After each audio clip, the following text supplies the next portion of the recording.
उज्जैनी नरेश राजा विक्रमादित्य और महारानी पद्मिनी प्रातःकाल के शांत और सुगंधित समय में अपने साई बगीचे में टहल रहे थे। मंद मंद हवा चल रही थी और फूलों की कोमल सुगंध वातावरण को सुरभित कर रही थी। अभी ठीक से सूर्य की पहली किरण भी धरती पर नहीं पड़ी थी कि तभी अचानक किसी ने राजमहल के द्वार पर जोर जोर से न्याय का घंटा बजा दिया। उस काल में यह घंटा केवल तभी बजाया जाता था जब किसी के साथ घोर अन्याय हुआ हो या राज्य में कोई भीषण आपातकालीन स्थिति उत्पन्न हो गई हो। घंटे की तीव्र और चिंताजनक आवाज वातावरण को कंपा रही थी। यह सुनते ही राजा विक्रमादित्य की भौहें तन गईं। वे तुरंत गंभीर स्वर में बोले, जिसने भी यह न्याय का घंटा बजाया है उसे तुरंत हमारे पास लाया। चाहे हमारे उज्जैन राज्य में किसी के साथ अन्याय नहीं होने दिया जाएगा, चाहे कीमत कुछ भी चुकानी पड़े। कुछ ही क्षणों में एक वृद्ध कांपता हुआ व्यक्ति जिसके नेत्रों से निरंतर अश्रुधारा बह रही थी दरबार में लाया गया। उसका चेहरा पीड़ा से भरा था, हृदय टूटा हुआ था। वह वृद्ध व्यक्ति था लक्ष्मण गांव का मुखिया। वह जमीन पर घुटनों के बल बैठ गया और कंपाती आवाज में बोला, महाराज मेरा सब कुछ लुट गया। उसकी आवाज में ऐसा विषाद था कि दरबार की फिजा भी पल भर को गमगीन हो गई। मैं एक ऐसा विवश पिता हूँ जो अपनी पुत्री को न बचा सका। मेरे जीवन का सबसे बड़ा धन मेरी इकलौती पुत्री रत्नप्रभा थी। आज उसका विवाह बड़े ही विधि पूर्वक परंपराओं का पालन करते हुए पड़ोस के ग्राम के एक सज्जन युवक के साथ संपन्न कराया। जब मैंने उसे आशीर्वाद देकर विदा किया तो मेरी आंखों में आंसू थे, पर हृदय में संतोष था कि मैंने एक पिता का कर्तव्य निभा दिया। लेकिन लक्ष्मण की आवाज भर्रा गई। बीच रास्ते में मेरी बेटी का अपहरण हो गया महाराज। दरबार में सन्नाटा छा गया। मैंने तुरंत गांव वालों और अपने दोनों पुत्रों को साथ लिया और उस दिशा में दौड़ा जहां से खबर मिली थी। और जब हम वहां पहुंचे तो हमारी आंखों के सामने भय और त्रासदी का दृश्य खड़ा था। एक भयानक राक्षस, विशाल काया, रक्त जैसे नेत्र और डरावनी हंसी। वह मेरी बेटी रत्नप्रभा को अपनी भुजाओं में उठाए एक गुफा की ओर बढ़ रहा था। हमें देखकर वह राक्षस ठाका मारने लगा, एक कंटीली हंसी जो हृदय को चीर दे। उसने कहा, भाग जाओ यहाँ से मूर्ख मनुष्यों। मैं नहीं चाहता कि तुम्हारा भक्षण करूं। मुझे केवल नव विवाहिता स्त्रियां ही प्रिय हैं। महाराज, उसने कहा कि वह पहले ही हमें चेतावनी दे चुका था कि इस क्षेत्र में कोई विवाह न करे, परंतु हम उसकी दैत्यता से डरे नहीं। उसने क्रोधित होकर कहा, अब ये कन्या मेरी पत्नी बनेगी और जब मेरा मन भर जाएगा तब ये मेरी भोजन बनेगी। महाराज, लक्ष्मण की आवाज अब गहरी करुणा में डूबी थी। उसने मेरे दोनों बेटों को अपनी मायावी शक्ति से राक्षस बना दिया। मेरे घर का दीपक, मेरी आशा के स्रोत, मेरे वीर पुत्र अब विकराल दानव बन चुके हैं। मैं लाचार था, टूट चुका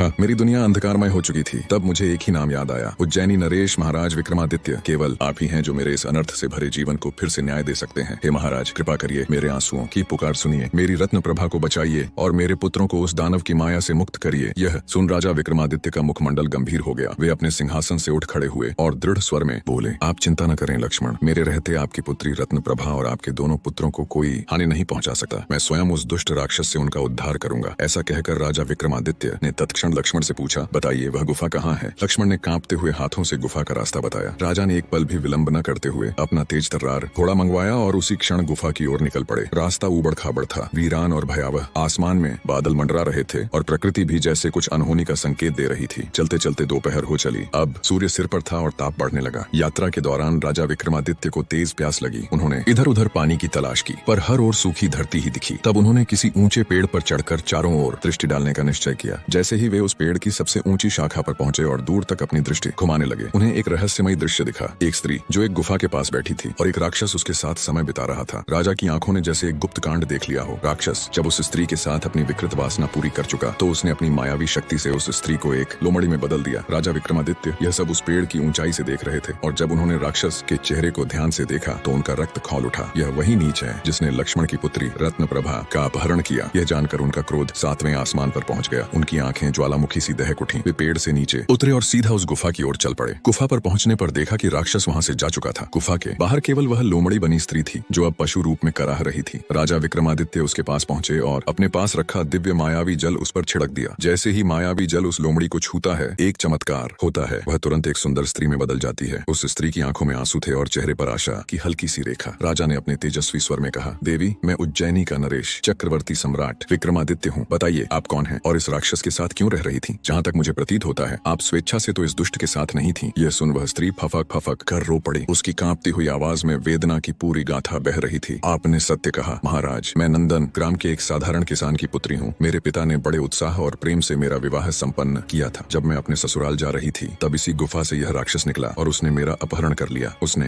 मेरा पतिव्रत नष्ट किया, मेरी अस्मिता को कुचला और तब से लेकर आज तक इसने न जाने कितनी बार मेरी देह का शोषण किया है। हे महाराज, मैं आपसे विनती करती हूँ, कृपा करके मुझे इस राक्षस के चंगुल से मुक्त कराइए। मेरी रक्षा की और मैं अकेली नहीं हूँ। इस गुफा के पार बहुत सी कन्याएं कैद हैं जो इस दैत्य की वासना की शिकार बन चुकी हैं। उन सभी की रक्षा केवल वही कर सकता है जो इस राक्षस का अंत करने में सक्षम हो। परंतु उसकी आवाज और धीमी हो गई। यह कोई साधारण राक्षस नहीं है। इसे स्वयं महादेव से अजेयता का वरदान प्राप्त है। यह केवल तभी मारा जा सकता है जब वह स्वयं अपनी हार को स्वीकार स्वीकार करे, और वो भी अपनी इच्छा से। यह दुष्ट जो भी कोई उसे पराजित करने आता है उसे पहले 7 कथाएं सुनाता है। हर कथा में एक गुत्थी होती है और हर गुत्थी एक दरवाजा है हार की ओर। यदि कोई एक भी गुत्थी का उत्तर गलत दे दे तो वह मनुष्य एक विकराल राक्षस में परिवर्तित हो जाता है। कल भी ऐसा ही हुआ। हे राजन, 2 बलिष्ठ युवक अपनी बहन को बचाने आए थे। वे अपने आप को मुखिया लक्ष्मण के पुत्र बता रहे थे, पर वे उन 7 कहानियों की 7 गुत्थियों को सुलझा न सके और अब वे दोनों भी राक्षस बन चुके हैं। यह सुन राजा विक्रमादित्य की आंखों में तेज और हृदय में अग्नि प्रज्वलित हो गई। उन्होंने दहाड़ते हुए कहा, चाहे कुछ भी हो, पर मैं अब किसी भी निर्दोष के प्राण खतरे में नहीं जाने दूंगा। मैं करूंगा उस पापी राक्षस का अंत। राजा विक्रमादित्य के इन शब्दों में ऐसा संकल्प था जैसे साक्षात धर्म ने स्वर धारण कर लिया हो। और संयोगवश ठीक उसी क्षण राजा विक्रमादित्य को एक भीषण कर्कश और गूंजती हुई आवाज सुनाई दी। हा हा हा हा हा। यह कोई और नहीं बल्कि वही राक्षस था, बरखासुर। वो गगन भेदी गर्जना करता हुआ तेजी से गुफा की ओर बढ़ रहा था। धरती थरथरा उठी, पेड़ झुक गए और आसमान जैसे सिहर गया हो। उधर वो स्त्री जो अभी अभी विक्रमादित्य के करुण स्पर्श से लोमड़ी से पुनः मानव रूप में आई थी, कांपती हुई बोली, महाराज, अब आप मुझ पर वह मायावी जल छिड़क दीजिए ताकि मैं अपने प्राण उस राक्षस से बचा सकूं। परंतु राजा विक्रमादित्य ने अपनी तलवार की मूठ को कसते हुए कहा, नहीं देवी, आपको ऐसा करने की कोई आवश्यकता नहीं है। मैं विक्रमादित्य स्वयं इस पापी राक्षस का अंत करूंगा। और जैसे ही राजा ने यह कहा, दैत्य बरखासुर वहां आ पहुंचा। वो रुकते हुए विकृत हंसी में बोला, तू मारेगा मुझे मानव? हाँ हाँ हाँ, मैं कोई साधारण राक्षस नहीं हूँ। क्या तुझे मेरे बारे में कुछ झात भी है? तो सुन, मेरा परिचय सुन। मैं वो हूँ जिसे स्वयं साक्षात महादेव ने अपने दर्शन दिए हैं और अजेय होने का वरदान प्रदान किया है। इसलिए तेरे लिए उचित यही होगा कि अपने प्राण बचा, भाग जा यहाँ से। अन्यथा यदि मेरा क्रोध जागृत हुआ तो तू भी एक भयानक दैत्य में परिवर्तित हो जाएगा। यह कहकर दैत्य बरखासुर अपनी विशाल काया लहराते हुए गुफा की ओर बढ़ने लगा। तभी गरजते हुए राजा विक्रमादित्य बोले, रुको पापी राक्षस, तुमने अपनी डींगे हाँक ली, अब तनिक हमारा परिचय भी तो ले लो। राक्षस रुका। उसने व्यंग्य से हंसते हुए कहा, हूँ तुम्हारा परिचय जानूं? बताओ मानव, तुम कौन हो? लगते तो बलिष्ठ हो, पर इससे मुझे कोई अंतर नहीं पड़ता। राजा विक्रमादित्य ने दृढ़ और शांत स्वर में उत्तर दिया, पापी राक्षस, मैं हूँ उज्जैनी नरेश, चक्रवर्ती सम्राट विक्रमादित्य। मेरे रहते हुए तुम किसी भी निर्दोष का अहित नहीं कर सकते। अब अपने अंत के लिए तैयार हो जाओ। दैत्य बरखासुर ठहाका मारते हुए बोला, राजन, मुझे युद्ध में परास्त करना असंभव है। मैं अजेय हूँ, परंतु यदि तुम वास्तव में उन लोगों को बचाना चाहते हो जो मेरी कैद में है, तो सुनो, तुम्हें मैं 7 कहानियां सुनाऊंगा। हर कहानी में होगी एक गुत्थी जिसका उत्तर किसी भी मनुष्य की बुद्धि से परे होता है। अब तक अनेकों आए, वीर, ज्ञानी, बलवान, पर सब असफल हुए। अब वे सब विशालकाय राक्षस बनकर मेरी सेवा में लगे हैं। अब तुम भी तैयार हो जाओ। राजा विक्रमादित्य अपने होने वाले स्वामी दैत्य बरखासुर का सेवक बनने के लिए यह कहकर वह क्रूरता से जोर जोर से हंसने लगा। राजा विक्रमादित्य ने एक कदम आगे बढ़ते हुए कहा, पापी राक्षस, तुम अपनी कहानियां सुनाओ और गुत्थियां पूछो ताकि मैं तुम्हारा अंत कर सकूं। यह सुनकर दैत्य बरखासुर की आंखें जल उठी। उसकी आवाज अब और भी भारी और गंभीर हो गई। तो सुनो राजन, मैं जो गुत्थी पूछूंगा, यदि उसका उत्तर गलत हुआ तो तुम भी एक विकराल राक्षस में बदल जाओगे। तो सुनो राजन, यह है पहली कहानी। सूर्यपुर के विशाल साम्राज्य में रानी मोहिनी का नाम सौंदर्य और बुद्धिमत्ता के लिए चारों दिशाओं में गूंजता था। उसकी आंखें ऐसी थीं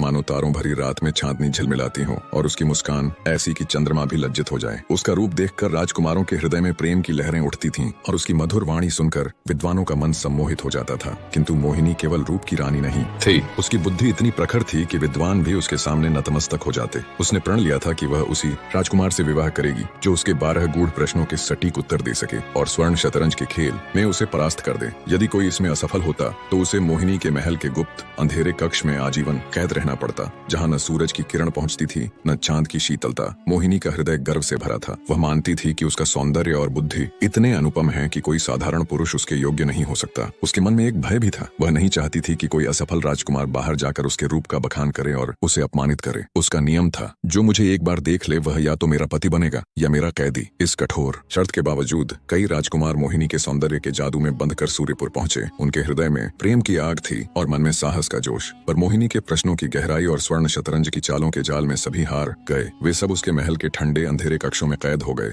जहाँ उनकी आहें दीवारों से टकराकर गूंजती थीं। पर एक दिन कुछ ऐसा हुआ जो पहले कभी नहीं हुआ था। एक युवा राजकुमार चंद्रवर्मन, जिसका हृदय मोहिनी के प्रेम में डूबा था, उसकी कैद से भाग निकला। उसने एक तूफानी रात में, जब सूर्यपुर का महल गहरी निद्रा में था, एक गुप्त मार्ग ढूंढा और जंगल की ओर भाग गया। चंद्रवर्मन का मन मोहिनी के सौंदर्य के बंधन में जकड़ा था। वह जंगल में भटकता, पेड़ों से लिपटकर रोता और बुदबुदाता, हे विधाता, या तो मुझे मोहिनी के दर्शन दो या मेरे प्राण ले लो। ऐसी जिंदगी मुझे नहीं चाहिए जिसमें वह था। एक दिन चंद्रवर्मन भटकते भटकते तेजगढ़ के घने जंगल में जा पहुंचा। वहाँ तेजगढ़ के राजा बलवंत शिकार के लिए निकले थे। बलवंत एक शक्तिशाली योद्धा थे जिनके युद्ध कौशल की कथाएं गीतों में गाई जाती थीं, पर उनका हृदय दया और करुणा से भरा था। उन्हें एक प्राचीन मुनि ने एक जादुई मोर नीलकंठ उपहार में दिया था। यह मोर बोल सकता था और उसकी बुद्धि ऐसी थी कि वह राजा के सबसे कठिन प्रश्नों का उत्तर दे देता था। बलवंत कोई भी बड़ा निर्णय नीलकंठ की सलाह के बिना नहीं लेते थे। जंगल में चंद्रवर्मन को मोहिनी के लिए विलाप करते देख बलवंत का हृदय पिघल गया। उन्होंने उससे उसकी व्यथा कथा पूछी। चंद्रवर्मन की आंखों में आंसुओं की धारा थी और उसकी आवाज में प्रेम का दर्द। उसने अपनी सारी कहानी, मोहिनी के सौंदर्य, उसके प्रश्नों, स्वर्ण शतरंज और अपनी कैद से पलायन सब कुछ बता दिया। बलवंत ने उसकी आंखों में सच्चा प्रेम देखा और बोले, मित्र, तुम्हारा प्रेम पवित्र है, चिंता मत करो, मैं तुम्हें मोहिनी से मिलवाऊंगा। उन्होंने चंद्रवर्मन को अपने महल में ठहराया और नीलकंठ से सलाह लेने गए। नीलकंठ ने चंद्रवर्मन को अपने पास बुलाया। उसकी चमकीली आंखों में करुणा थी पर उसकी आवाज में चेतावनी। उसने कहा, हे राजकुमार, मोहिनी का सौंदर्य एक माया जाल है। उसका रूप तो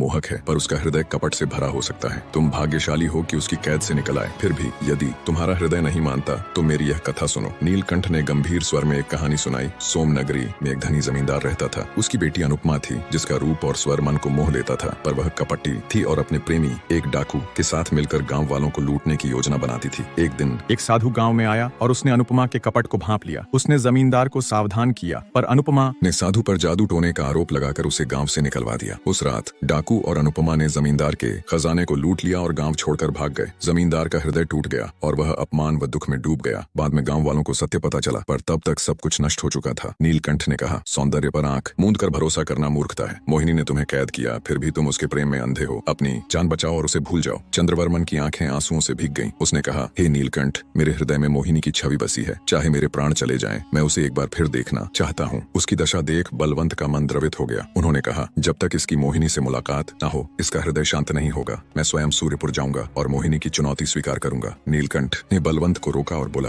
महाराज, पहले मुझे सूर्यपुर भेजें। मैं जाकर देखूंगा कि मोहिनी और उसका नगर वास्तव में है या यह कोई जादुई माया जाल है। बलवंत को यह बात ठीक लगी। नीलकंठ ने कहा, मेरे पंखों में रत्नमणि और अग्निमणि जड़ दें ताकि मोहिनी मेरे रूप से मोहित हो जाए। बलवंत ने वैसा ही किया और नीलकंठ को विदा किया, मन में चिंता लिए कि उनका प्रिय मोर सुरक्षित लौटे। कई दिनों की उड़ान के बाद नीलकंठ सूर्यपुर पहुंचा और मोहिनी के महल की सबसे ऊंची मीनार पर जा बैठा। उसकी चमक ऐसी थी कि पूरा महल रंग बिरंगी रोशनी से जगमगा उठा। मोहिनी ने उसे देखा और उसका हृदय आश्चर्य से भर गया। उसने कहा, हे अनोखे मोर, तुम कौन हो? कहां से आए हो? तुम्हारा यहाँ आने का उद्देश्य क्या है? नीलकंठ ने गंभीर स्वर में कहा, मैं तेजगढ़ के राजा बलवंत का दूत हूँ। मैं यह देखने आया कि क्या सचमुच कोई सूर्यपुर और मोहिनी नाम की रानी है। पर हे रानी, तुम्हारी आंखों में उदासी क्यों? ऐसा क्या पाप किया है तुमने कि तुम्हारा हृदय शांत नहीं? मोहिनी का चेहरा फीका पड़ गया। उसने सोचा, यह मोर कोई साधारण पक्षी नहीं, शायद कोई जादुई प्राणी है जो मेरा भेद लेने आया है। उसने दुख भरे स्वर में कहा, सभी प्राणी जन्म से पापी हैं। मैंने इस संसार में सच्चा सुख नहीं पाया। मैंने अपने योग्य वर ढूंढने के लिए कई देशों में दूत भेजे पर कोई मेरे सामने टिक नहीं सका। नीलकंठ बोला, मेरे राजा बलवंत तुम्हारे योग्य हैं। उनकी बुद्धि और शौर्य तुम्हारे समान है। यदि तुम चाहो तो मैं उन्हें यहाँ बुला सकता हूँ। मोहिनी ने कपट से मुस्कुराते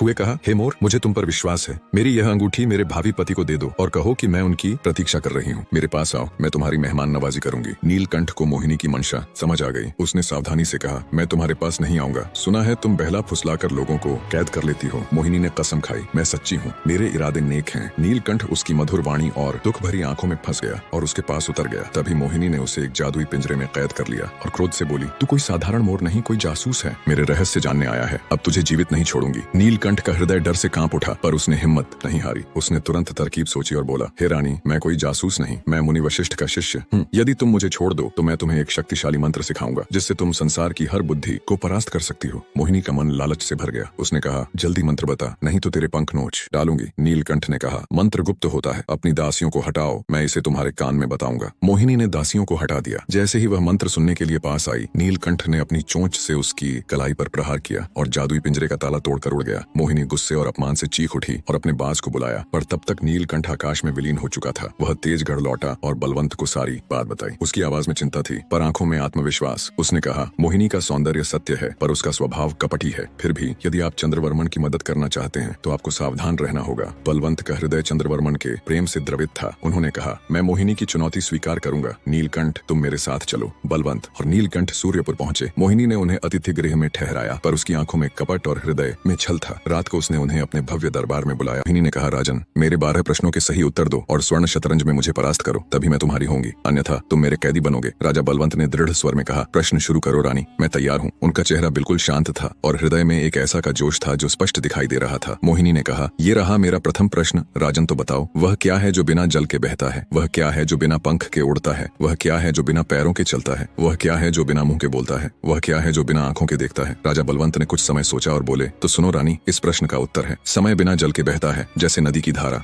मन बिना पंख के उड़ता है जैसे स्वप्नों की उड़ान, स्वप्न बिना पैरों के चलता है जैसे रात की यात्रा, हृदय बिना मुंह के बोलता है जैसे प्रेम की पुकार, अंतर्ज्ञान बिना आंखों के देखता है जैसे सत्य का प्रकाश। मोहिनी ने कहा, राजन, ज्यादा खुश होने की जरूरत नहीं है। हाँ माना आप में बुद्धि है पर मेरे जितनी नहीं, ऐसा कह मोहिनी ने कहा। राजन मेरा द्वितीय प्रश्न है, वह क्या है जो जन्म लेता है पर मरता नहीं? वह क्या है जो मरता है पर जन्म नहीं लेता? वह क्या है जो न जन्मता है न मरता है? वह क्या है जो जितना पास आता है उतना दूर जाता है? वह क्या है जो जितना दूर जाता है उतना पास आता है? राजा बलवंत ने कुछ समय सोचा और बोले, तो सुनो रानी, इस प्रश्न का उत्तर है आत्मा जन्म लेती है पर मरती नहीं। जैसे अमरदीप शरीर मरता है पर जन्म नहीं लेता, जैसे मिट्टी का पुतला परमात्मा न जन्मता है न मरता है। जैसे अनंत आकाश सुख जितना पास आता है उतना दूर जाता है, जैसे क्षणिक चमक दुख जितना दूर जाता है उतना पास आता है, जैसे लौटती लहर। मोहिनी ने कहा, राजन वास्तव में आज तक जितने भी राजा राजकुमार आए उन सबसे आप भिन्न हो, पर मेरा नाम भी मोहिनी है। मेरा इस बार का प्रश्न इससे भी कठिन होगा। ऐसा कह मोहिनी ने कहा, राजन मेरा तृतीय प्रश्न है, वह क्या है जो बिना खाए जीवित रहता है? वह क्या है जो बिना पिए तृप्त रहता है? वह क्या है जो बिना सोए विश्राम करता है? वह क्या है जो बिना बोले संदेश देता है? वह क्या है जो बिना छुए बांध लेता है? राजा बलवंत ने कुछ समय सोचा और बोले, तो सुनो रानी, इस प्रश्न का उत्तर है ईश्वर। ईश्वर बिना खाए जीवित रहता है, जैसे सृष्टि का आधार। संत बिना पिए तृप्त रहता है, जैसे आत्मा का सुख। योगी बिना सोए विश्राम करता है, जैसे ध्यान की गहराई। मौन बिना बोले संदेश देता है, जैसे नदी की कलकल। प्रेम बिना छुए बांध लेता है, जैसे हृदय की डोर। उत्तर सुन मोहिनी बोली, राजन आपका उत्तर सही है, तुम्हें बुद्धि तो है पर मुझ जितनी नहीं। ऐसा कह मोहिनी ने कहा, राजन मेरा चतुर्थ प्रश्न वो है, वह क्या है जो सबके पास है पर कोई उसे पकड़ नहीं सकता? वह क्या है जो सब देखते हैं पर कोई उसे छू नहीं सकता? वह क्या है जो सब सुनते हैं पर कोई उसे थाम नहीं सकता? वह क्या है जो सब जानते हैं पर कोई उसे बता नहीं सकता? वह क्या है जो सबके साथ है पर कोई उसे देख नहीं सकता? राजा बलवंत ने कुछ समय सोचा और बोले, तो सुनो रानी, इस प्रश्न का उत्तर है समय। समय सबके पास है पर कोई उसे पकड़ नहीं सकता। जैसे बहता जल, आकाश सब देखते हैं पर कोई उसे छू नहीं सकता। जैसे नीला विस्तार,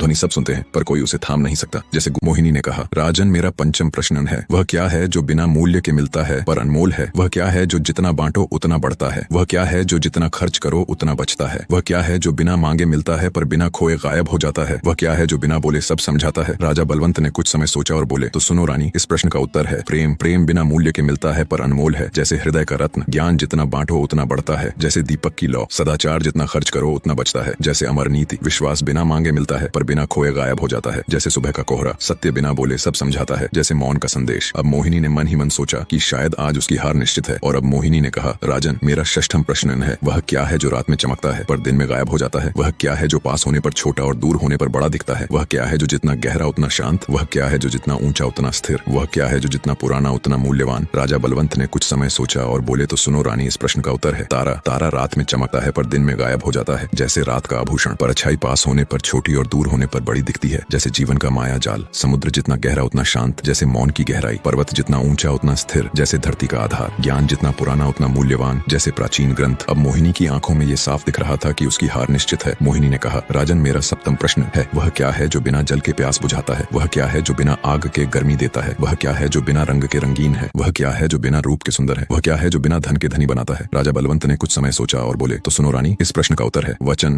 वचन बिना जल के प्यास बुझाता है, जैसे मधुर बोल। प्रेम बिना आग के गर्मी देता है, जैसे हृदय की ऊष्मा। भावना बिना रंग के रंगीन है, जैसे मन का इंद्रधनुष। गुण बिना रूप के सुंदर है, जैसे आत्मा का सौंदर्य। संतोष बिना धन के धनी बनाता है, जैसे मन का वैभव। और अब मोहिनी ने कहा, राजन मेरा अष्टम प्रश्न है, वह क्या है जो बिना दीक्षा के सिखाता है? वह क्या है जो बिना शस्त्र के युद्ध जीतता है? वह क्या है जो बिना गति के पहुंचता है? वह क्या है जो बिना मूल के फैलता है? वह क्या है जो बिना कारण के होता है? राजा बलवंत ने कुछ समय सोचा और बोले, तो सुनो रानी, इस प्रश्न का उत्तर है अनुभव। अनुभव बिना दीक्षा के सिखाता है, जैसे जीवन का गुरु। बुद्धि बिना शस्त्र के युद्ध जीतता है, जैसे चाल की चतुराई। विचार बिना गति के पहुंचता है, जैसे मन की उड़ान। विश्वास बिना मूल के फैलता है, जैसे सत्य की जड़ें। प्रेम बिना कारण के होता है, जैसे हृदय की पुकार। मोहिनी ने कहा, राजन मेरा नवम प्रश्न है, वह क्या है जो बिना जन्मे बढ़ता है? वह क्या है जो बिना मरे घटता है? वह क्या है जो बिना बोले गूंजता है? वह क्या है जो बिना चले थमता है? वह क्या है जो बिना लिखे पढ़ा जाता है? राजा बलवंत ने कुछ समय सोचा और बोले, तो सुनो रानी, इस प्रश्न का उत्तर है अंधविश्वास। अंधविश्वास बिना जन्मे बढ़ता है, जैसे मन का भ्रम। सुख बिना मरे घटता है, जैसे क्षणिक चमक। सत्य। मोहिनी ने कहा, राजन मेरा दशम प्रश्न है, वह क्या है जो सबके लिए समान है पर सबके लिए अलग है? वह क्या है जो जितना पास उतना अनजान? वह क्या है जो जितना जानो उतना अज्ञात? वह क्या है जो जितना देखो उतना छिपा? वह क्या है जो जितना पाओ उतना अधूरा? राजा बलवंत ने कुछ समय सोचा और बोले, तो सुनो रानी, इस प्रश्न का उत्तर है जीवन। जीवन सबके लिए समान है पर सबके लिए अलग है, जैसे नदी का प्रवाह। स्वयं जितना पास उतना अनजान, जैसे आत्मा का रहस्य। ईश्वर जितना जानो उतना अज्ञात, जैसे अनंत का विस्तार। सत्य जितना देखो उतना छिपा, जैसे गहरा कुआं। सुख जितना पाओ उतना अधूरा, जैसे अधूरी तृष्णा। मोहिनी ने कहा, राजन मेरा एकादश प्रश्न है, वह क्या है जो बिना शुरू हुए समाप्त होता है? वह क्या है जो बिना खत्म हुए शुरू होता है? वह क्या है जो बिना मिटे गायब होता है? वह क्या है जो बिना बने बन जाता है? वह क्या है जो बिना टूटे बिखर जाता है? राजा बलवंत ने कुछ समय सोचा और बोले, तो सुनो रानी, इस प्रश्न का उत्तर है स्वप्न। स्वप्न बिना शुरू हुए समाप्त होता है, जैसे रात का माया जाल। प्रेम बिना खत्म हुए शुरू होता है, जैसे हृदय की धड़कन। विश्वास बिना मिटे गायब होता है, जैसे सुबह का कोहरा। बादल बिना बने बन जाता है, जैसे आकाश का चित्र। मन बिना टूटे बिखर जाता है, जैसे बिखरे मोती। मोहिनी ने कहा, राजन, मेरा द्वादश प्रश्न है, वह क्या है जो बिना खोजे मिलता है? वह क्या है जो बिना खोए गुम हो जाता है? वह क्या है जो बिना मांगे देता है? वह क्या है जो बिना लिए ले लेता है? वह क्या है जो बिना जाने सब जानता है? राजा बलवंत ने कुछ समय सोचा और बोले, तो सुनो रानी, इस प्रश्न का उत्तर है, सुख बिना खोजे मिलता है जैसे अनघटित उपहार, समय बिना खोए गुम हो जाता है जैसे चुपके से बहता जल, प्रकृति बिना मांगे देता है जैसे वृक्ष की छाया, मृत्यु बिना लिए ले लेता है जैसे अनचाहा अतिथि, ईश्वर बिना जाने सब जानता है जैसे सृष्टि का रचयिता। मोहिनी बलवंत के उत्तरों से चकित हो गई। उसका हृदय गर्व से भरा था, पर कहीं गहरे में एक हल्की सी शर्मिंदगी थी। उसने कहा, आपकी बुद्धि अद्वितीय है, पर अभी भी आपकी जीत नहीं हुई है राजन। अभी तो स्वर्ण शतरंज का खेल बाकी है, जिसमें आप तो क्या कोई भी आ जाए मुझे नहीं हरा सकता है। स्वर्ण शतरंज का खेल आरंभ होता है। यह एक जादुई खेल था जिसमें हर चाल के साथ शतरंज का पट्ट रंग बदलता था, मानो जीवित हो। मोहिनी एक कुशल खिलाड़ी थी जिसकी चालें चक्रव्यूह की तरह थीं, पर बलवंत ने नीलकंठ की सलाह और अपनी बुद्धिमत्ता से हर चाल को तोड़ा। उनका मन शांत था, पर हृदय में चंद्रवर्मन के प्रेम के लिए एक दृढ़ संकल्प था। अंत में बलवंत ने मोहिनी को हरा दिया। मोहिनी का चेहरा लज्जा और आश्चर्य से भर गया। उसने स्वीकार किया, आपने मेरी सभी शर्तें पूरी की, मैं आपकी होंगी। पर बलवंत ने दया भरे स्वर में कहा, रानी, मैं यहाँ अपने लिए नहीं बल्कि चंद्रवर्मन के लिए आया हूँ। उसका प्रेम तुम्हारे लिए सच्चा है। मैंने उससे वादा किया था कि मैं तुम्हें उसके लिए लाऊंगा। मोहिनी का हृदय पिघल गया, उसकी आंखें नम हो आईं। उसने कहा, आपने इतना कष्ट केवल एक अनजान राजकुमार के लिए उठाया? आपका हृदय सागर सा विशाल है। बलवंत ने चंद्रवर्मन को बुलवाया। चंद्रवर्मन ने मोहिनी को देखा और उसकी आंखों में प्रेम की लहरें उमड़ पड़ी। वह उसके सामने नतमस्तक हो गया जैसे कोई भक्त अपनी देवी के सामने। मोहिनी का हृदय भी पश्चाताप से भर गया। उसने कहा, मैंने अपनी बुद्धि और सौंदर्य के घमंड में कई राजकुमार